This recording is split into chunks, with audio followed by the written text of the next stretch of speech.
All right, let me just switch this over and we'll begin.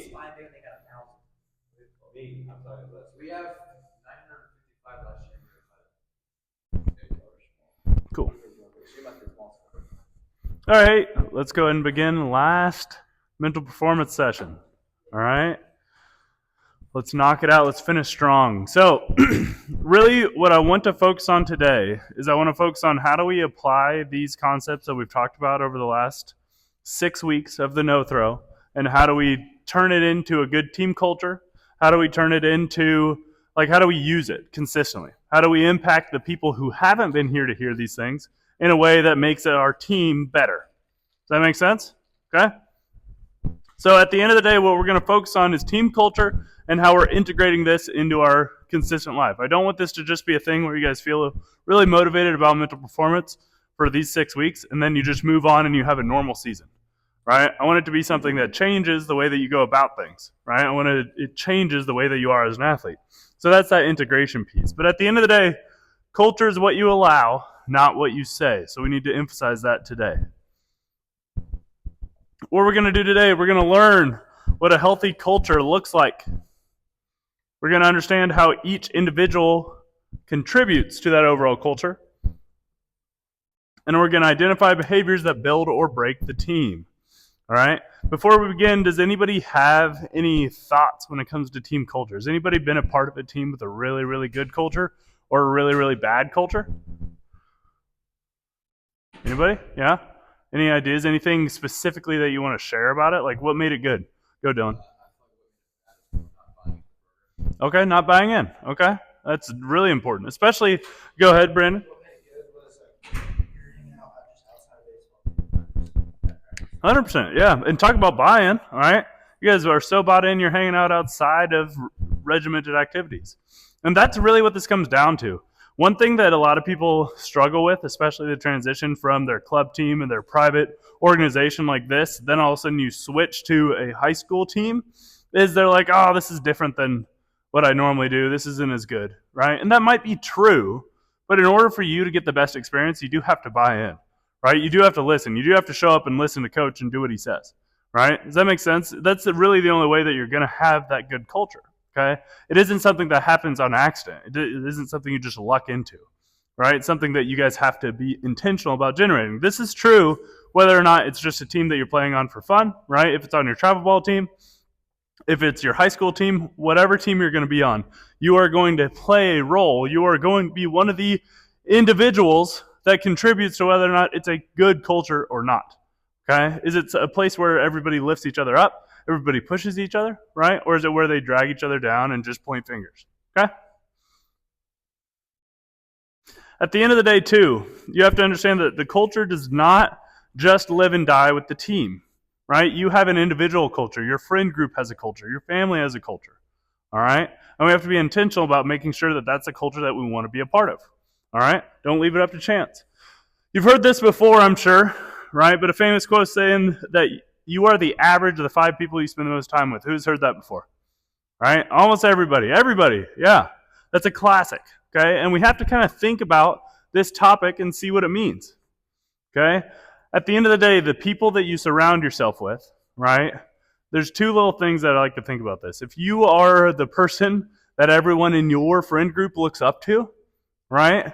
Then you have a responsibility to lead them in the correct direction, right? And if you are somebody who's at the bottom of that totem pole, who's looking up to these other 4 people that you spend time with, you need to make sure that they're good examples. They are living a life that you want to strive for, right? They're not settling. They're not pulling you in wrong directions, right? And that's a very difficult conversation to have with, right? Hopefully, all of you guys go on and play college baseball. And hopefully, some of you in this room go on beyond that and play professionally. Okay? And with that, every single time that you pick a new team or you show up on a new team, you have a choice in who are you going to spend your time around. Okay? Is it going to be the best players on the team, the people that you look up to the most? Or is it going to be the people with the same interests as you? Is it going to be a bunch of people who aren't starters, but they're all trying to strive there? Or are you going to hang out with the people who are the troublemakers? Right? The people who, joke off and don't necessarily take things as seriously. That's a conversation that you have to have with yourself and make the appropriate decision. All right? How good of a time you have is going to be dependent on who you spend the most time with, no matter the circumstance. That's with your friends, that's with your teammates, that's with your coworkers, everything. Okay, so be very intentional about how you do that. You have to surround yourself with people that make you better.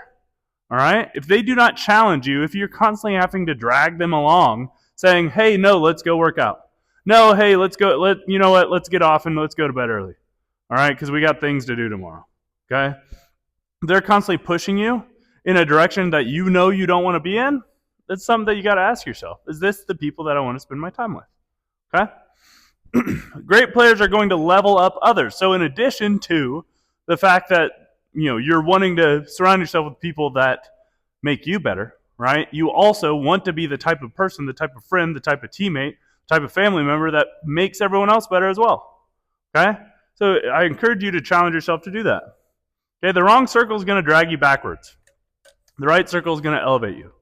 Okay? I'm sure that everybody can either think of a personal circumstance that this rings true with, right? Or a friend of yours, right? I don't know how many people that, whether or not, like I have coached a lot, right? I've taught a lot, right? And I've seen a lot of people squander potential by picking the wrong friends, all right? By picking the friends that go out and party too much, right? Then all of a sudden you have all this talent that took you to this place, and now you're wasting it because you don't get any sleep and you don't prepare yourself and you're spending time doing the wrong things, right?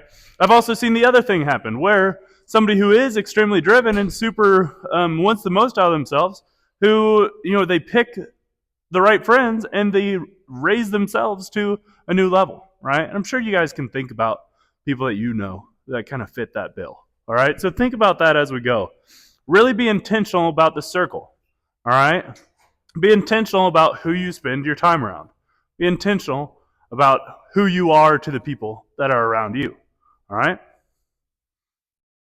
At the end of the day, a championship team, okay, if you guys want to be on a good team, whether it's this high school team, your club team, your future college team, they're going to emphasize standards, accountability, and connection. All right? You look at the best of the best baseball programs, those guys love to be around each other. Right? One team that I always think about Coastal Carolina the first time they made it to the College World Series. One thing that you would see in all of their interviews is every single one of them loved being on that team. Right? Everything that they did, the way that they hit, the way that they ran the bases, the way that they went about their daily defensive work, they were a mid-major team making it to the World Series because they did it for each other. They loved being around one another and they loved competing for each other as well. Okay? So think about those examples. Also, leadership groups within a locker room, they will dictate energy and preparation. All right? If the leaders on the team are unmotivated, if the leaders on the team point fingers, right, that's going to be the culture of the team. Does that make sense? Okay? So if you guys have the opportunity to make yourself a leader or to become one or want one or even look up to a leader, these are the standards that you should set for them, right? Saying this guy's a good leader because of XYZ, or I have the chance to be a good leader and I'm going to do XYZ. Does that make sense? Okay. So a couple of key concepts that we want to talk about, right? The culture starts with you, okay? And I hope that you guys can see that the culture that you're a part of here is beneficial and helpful for some of these reasons, all right? And this can be an example of how you spend your time on a regular basis. Most of you guys come here several times a week and get a chance to hang out with everybody and be part of this, right? But hopefully you're seeing some of these things and you have an idea of how to implement them wherever you go next, okay? Whether that's high school or college or professional ranks, okay? The identity is that what you choose daily says who you are, okay? This culture is going to start with you. So what you want the team to be about, you have to be about, all right? And you have to handle yourself that way in order for the team to have that good identity. Okay? They hold each other accountable. That starts with you. You have to hold yourself accountable before you can expect your teammates to hold themselves accountable. And you have to hold yourself accountable, right? Just like we talked about on Tuesday. A good leader leads by their actions, right? Then that gives you the ability to hold others accountable to the standard you've set for yourself, right? But you can't set the standard until it's obvious that you hold that standard on your own. Okay? Connection. Great teams trust and care deeply. It automatically manifests into what Brandon was saying earlier, where you hang out outside of the game, right? Outside of practice. You guys want to be around each other. You have that connection, right? But that's something that is intentionally done, right? It can happen by chance, right? But a lot of the time, people are like, you know what? I want to be around these guys. I want to have a good relationship. Let's make it better. Let's make it good. Let's hang out with one another. Okay? You have to have trust and you have to care deeply. You have to be okay being vulnerable enough to care deeply. Okay? Environment. Your habits are going to influence the entire room, the entire team, the entire group that you are a part of. All right? So not only are they going to be better for you, right, if you set a good example and hold them to a standard, but the habits of the group are going to influence the group. Does that make sense? Right? So you can't expect everyone to change, right? But you can pick to spend your time around people who are going to elevate you, who have habits that you want to emulate, who don't have habits that you're trying to avoid, right? You can also be that person. You can create a better environment, all right?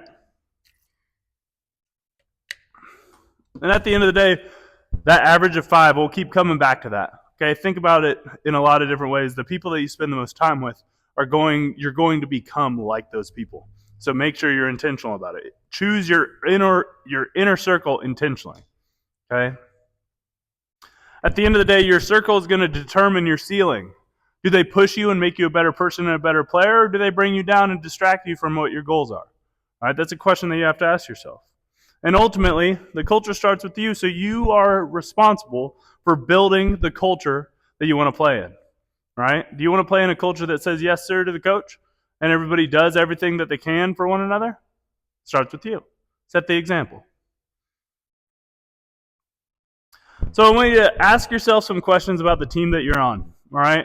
You can think about this as a team. You can think about the high school team you're about to play, about to try out for and play on as your team. You can think about your club team as a team. But I want you to think about the team that you're on. I want you to think, what type of team do you want this to be? Right? Do you want it to be just transactional? Right? Just, hey, we're just going to be here for a little bit and then I'll go on and play with my summer team. Do you want your summer team to just feel like a stepping stone? Just, yeah, I'm getting my reps in before, so hopefully I can get a college scholarship and move on. Right? Or do you want it to be more than that? Do you want it to be lifelong friends? Do you expect to see the people around your high school team right now? Do you expect them to be your friends for a long amount of time? If so, right? Take the necessary steps accordingly. What behaviors do you think are going to move the team forward?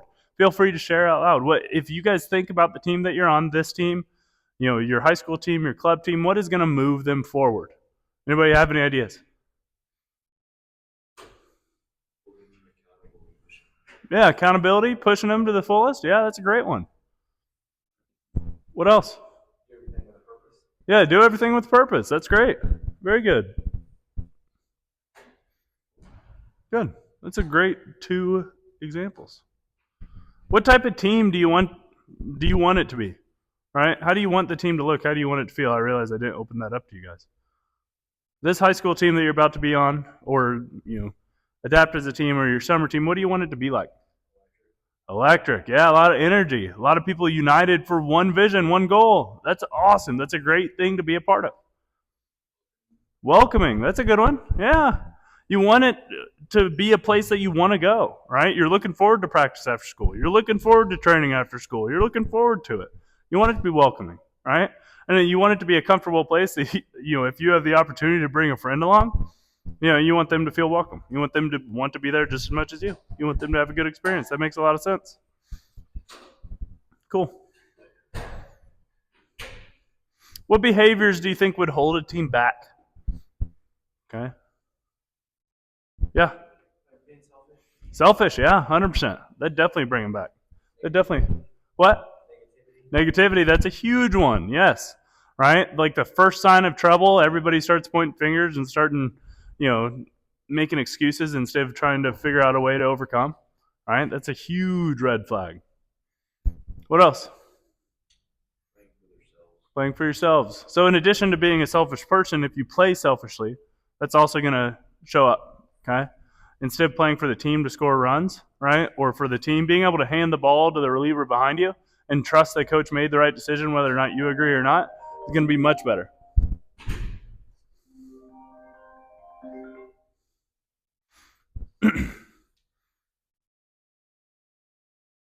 What about... So think about this. What are the 5 biggest influences on you right now? Right? Think about the 5 people you spend the most time with. Right? Or if you're including yourself in one of those 5, think of the 4 people you spend the most time with. And I want you to think about who they are and whether or not they're helping you grow. You guys don't need to share this one, but just think about it. Okay, reflect on it for a little bit.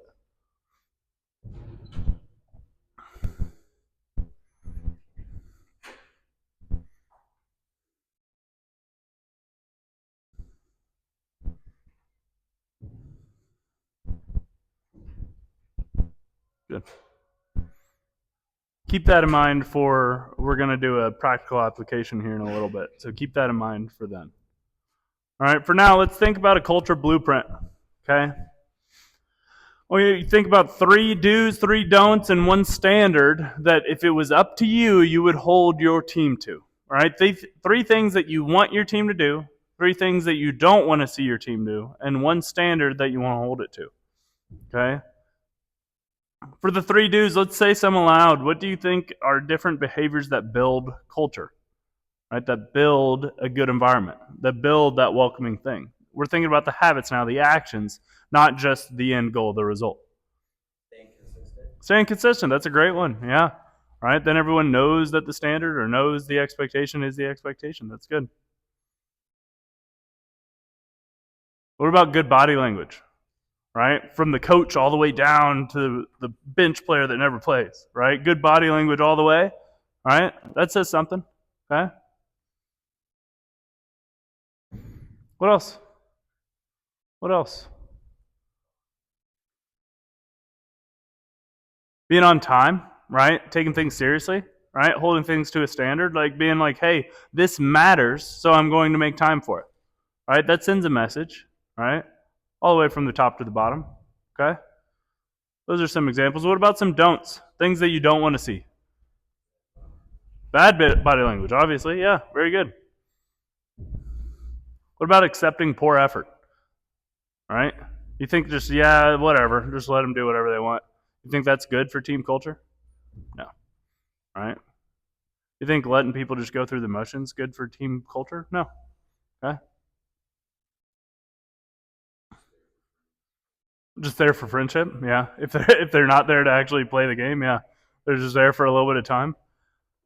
Right? The thing that comes hand in hand with that is a lot of the time they complain about the work that they're supposed to be there to do. Right? They complain, they're like, oh my goodness, I just want to hang out with my friends for 2 hours. I don't want to actually get better at baseball. Exactly. And also a lot of the time you'll see some finger pointing, some blaming teammates, right? Right? They like say, hey, this guy makes all these mistakes, I should play above him. Right? And they don't ever look at the own mistakes that they make or the own lack of effort that they give during practice. Right? There's no accountability. What about a standard? Right? 1 standard that you want to refuse to compromise. One of the ones that I personally really like is you play to a standard, right? You set an expectation regardless of the score, right? You play to a standard. The standard itself is, hey, we're going to play to a standard, right? Not to a scoreboard, right? It doesn't matter if we're up by 50 or down by 10, we're playing the same. Have fun, yeah. Make sure that everybody has fun. And you know it's a lot of fun? Winning, right? And doing everything that it takes to win games consistently. That's really fun, right? Playing for the person next to you, right? Or another way of saying that is play for the name on the front of the jersey, not the name on the back, right? That's a really good one. That's a standard to play to, right? It makes it a lot easier to do the things you're supposed to, right? If you know that you're playing for the guy next to you, okay? It makes you a lot easier to be a good teammate. If you strike out, you can actually give your teammate feedback knowing that, hey, I struck out so that he knows that a curveball is going to come, right? Right? Even though I struggle, other people can succeed. Okay. Yeah, we didn't do that until like the middle of like season. Like a kid started it like Mm-hmm. get on deck, okay, throwing curveball, and Yeah. we start winning. Yeah, it helps a ton, right? But if you're selfish or if you're only thinking about your individual success, it makes it really difficult to do that because you're just like, oh, I struck out. This sucks, right? You don't think about, okay, how can my failure help the team, right? How can I make sure that the mistake I made, other people don't, right? The best teams that I've been a part of communicate a lot, right? They communicate constantly. Like, hey, his two seam runs in on your hands. Okay, let's be ready for it. Like, hey, that four hole, he sees breaking balls really well, so make sure you get it in a good spot. Okay, those kind of conversations, right? So holding your team to that standard, be intentional about that, right? What do you want to see, right? And you got to live that out before you expect other people to, right? And you can't always leave it up to your coach, right? A lot of the time, the best teams that I've seen, they are very player led. Yes, the coach is going to give the vision, right, of saying, hey, this is what we could do if we're together. All right, this is what we could do if we stay disciplined, if we do things the right way. But the players are the ones that decide that they're going to do that. Okay? So you guys have the opportunity to establish that on your team. Okay? So think about this now. That average of 5, like we were talking about. So don't just think about, I want you to actually write down the 5 people you spend the most time with. Or at least just think about them.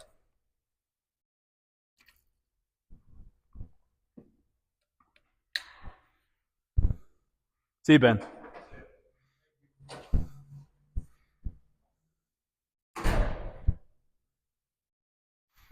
And I want you to rank them. All right, I want you to rank those 5 on a couple different categories. First of all, energy. Do they bring good energy on a daily basis? Do they energize you? Does being around them make you ready to go? Right? Want you to be better. What about accountability? Do they hold each other accountable? Do they hold you accountable? Do they respond well when you hold them accountable? Okay? Think about that.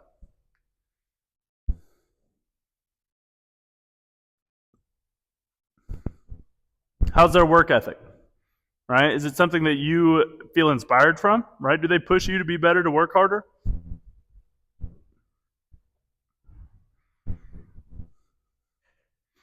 Finally, I want you to think about their character. Are they good people? Right? Maybe they're fun to be around, but are they good people? All right? Are they people that you would trust to take care of your dog? Right? Are they people that you would trust just in general? Okay? How are they as people?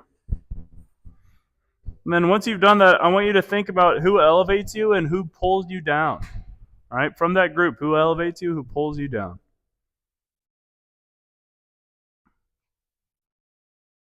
And then finally, with that, I want you to think about one upgrade, right? If there's a person that you maybe want to push to become a better standard, a better friend, right? What would you do? Or maybe, unfortunately, it means that you spend less time with them, right? What is one upgrade you would make in your circle? Is it something that you can do to help change your circle of friends, or is it a decision that you have to make? Okay. Let's think about a little more real life application here. At the end of the day, culture wins long before game day. I can't remember who it was, but I saw this video the other day after a crazy comeback win. It was some college football team.